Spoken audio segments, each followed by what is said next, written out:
And hello guys, magandang araw sa inyo at syempre magandang araw ulit sa lahat na manonood ng video ito. Magandang araw po sa inyo. So sa video natin ngayon guys, pag-usapan naman natin yung 20 characteristic ng ating hamster. So pero kung di pa kayo nakasubscribe, please click subscribe and click the notification bell para updated kayo sa lahat ng video natin na i-upload.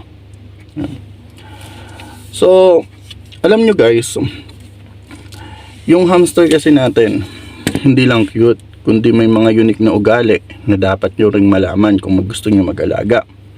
So sa video na to, tatalakayin natin ang 20 characteristic ng hamster kasama ang kanilang, syempre kung ano yung nila, characteristic nila. Ayun yung pag-uusapan natin. Yan. So una, alam naman natin na yung hamster natin ay maliit pero sobrang cute. So ang hamster ay maliit na pet na madaling alagaan at kaaya-aya tingnan, lalo na pag tumatakbo siya sa hamster wheel. Pero syempre, yun nga, dahil sa maliit, yun minsan yung iba napipisil at sobrang naiinganyo sila bumili ng hamster. Pero kailangan bago bumili, syempre kailangan natin muna pag-aralan yung mga karakteristik.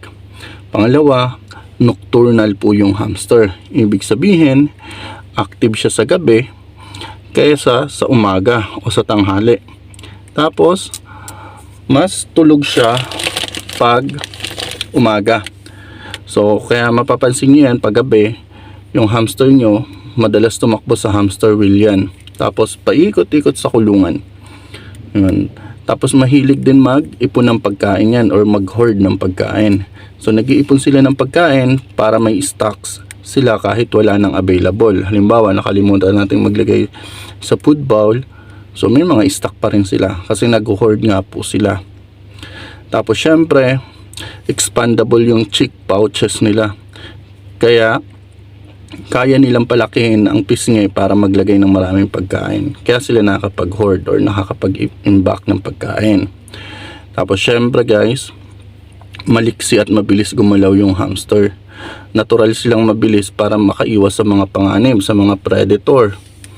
Kaya kung mapapansin nyo, mabilis sila kumilos talaga. Tapos pag hawak nyo, minsan nagpupumiglas sila agad. Diba? Nakakapiglas agad sila. Tapos nawawala nilang bigla sa kamay nyo. Ganun po yung hamster. Tapos yung pang-anim natin, mahilig tumakbo sa hamster wheel, sa wheel.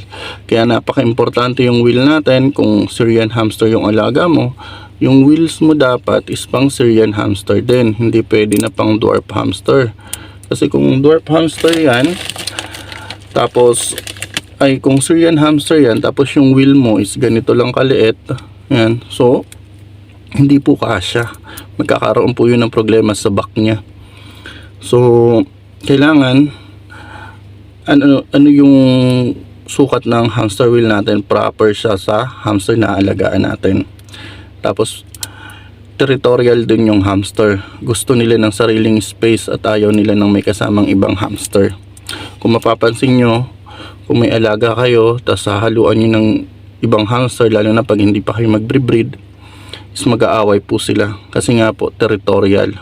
So gusto sila lang yung nasa bin cage, bawal ng iba. Madali ring ma-stress po yung hamster. Sensitive sila sa ingay at bigla ang galaw. Kaya kung mapapansin nyo, minsan nakakagat kayo kasi hindi sila sanay sa inyo, tapos bigla nyo hahawakan, or minsan naman talaga magugulat sila. So madali silang ma-stress. At the same time, malakas yung pang-amoy nila. Umaasa sila sa pang-amoy para maghanap ng pagkain kasi nga malabo po yung mata ng hamster natin. So yun, malakas silang umamoy, kaya kahit saan mo ilagay yung pagkain mo dyan, mahanap nila yan. At syempre matatandaan nila yung amoy ng kamay mo, lalo na kung madalas mo sila hawakan or bigyan ng treats gamit yung bare hand mo. So madali nilang matandaan yung amoy, so madali mo silang mapapaamo. Tapos gaya nga ng sinabi ko, malakas yung pang-amoy pero mahina ang paningin. Hindi malinaw ang kanilang mga mata Kaya mas ginagamit nila yung ibang senses. So, ganun po yung hamster natin. Tapos yung pang 11 natin, mahilig maghukay. So, natural lang po yun. Kaya nga po, minsan, pag makapal yung beddings, gumagawa sila ng tunnel dyan. Kasi dun sila magtatago. Or dun sila gagawa ng bahay nila. Tapos malinis sa katawan yung hamster, guys. Madalas silang maglinis ng sarili o self-grooming. Kaya mapapansin nyo, malinis talaga kung may sunbath kayo. Mapapansin nyo yan doon.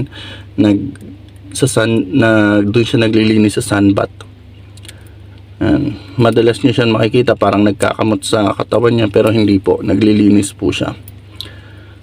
Gaya ng sinabi ko kanina, pwedeng kumagat din yung hamster. Kumakagat sila pag natatakot or hindi sanay sa tao. Ayun po. Kaya kailangan sasanayin nyo po sila sa inyo. So, amoy ng kamay nyo. Ayan. Kailangan masanay sila para pag bibigyan nyo ng pagkain, hindi sila matatakot at hindi ka makakagat.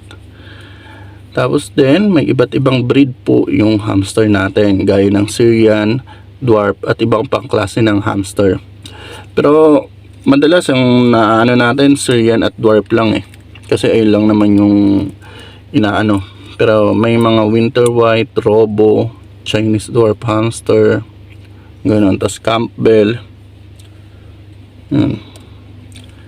Tapos yung hamster din, guys, is maikli lang yung lifespan. Karaniwang nabubuhay lang sila 2 years hanggang 3 taon. Kaya mapapansin nyo minsan ang bilis nila, diba? Ang bilis nila tumanda. Kasi 2 to 3 years lang. Minsan 2 years lang talaga. Pero ang kagandahan kasi sa hamster, guys, tahimik lang sila na pet. Hindi sila maingay. Kaya bagay sa maliliit na space, lalo na sa kwarto. Pero pag sa gabi, syempre, tatakbo sila sa hamster wheel. Yun, medyo maririnig mo kung matunog yung hamster wheel mo. Pero tahimik po talaga sila, lalo na sa umaga.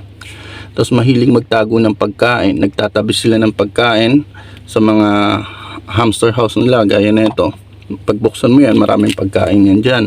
O kung saan sila gumawa ng tunnel. Ganon.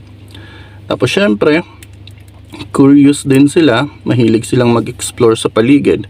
Kaya kung mapapansin nyo, kung yung bin cage nyo is screen, inaakit nila yan. Kasi nga, gusto nila explore lahat. Tapos yung hamster din natin is sensitive din po sila sa init. Madali silang maapektuhan ng sobrang init ng panahon. Kaya napaka-importante na yung bin cage is malayo po siya sa may bintana or sa direktang nasisikatan ng araw. Kasi ayun po yung magkukos sa kanya ng heat stroke. Ayan, tapos kung ilalagay nyo sa kwarto, dapat syempre may proper ventilation yung room. Ayan, kung walang aircon. At ito yung pinakahuli, kailangan ng proper care ng hamster natin. Kahit maliit, kailangan nila ng tamang pagkain, tirahan at attention. Kasi kung bibilin mo yan, tapos ilalagay mo lang sila dyan, tapos lalagay mo lang ng pagkain, di mo na sila gagalawin, lalaruin. Ang nangyayari po niyan sa kanila is nagiging talaga sila, aggressive. Papansin nyo yun, nagtago na yung hamster ko, diba? Ganun po sila. So, sa 20 characteristic na yun, guys, alin dito ang pinaka-surprising para sa'yo? Comment mo lang sa baba. Tapos syempre, kung may tanong ka about sa hamster, pag-uusapan din natin yan. Sasagutin natin yan sa susunod na video. At syempre, kung may natutunan ka, don't forget to like, share at subscribe para sa mas marami pang pet tips. Syempre, sa mga hamster tips natin. So, hanggang dito na lang po, guys. Maraming salamat. Hanggang sa muling video po. Thank you.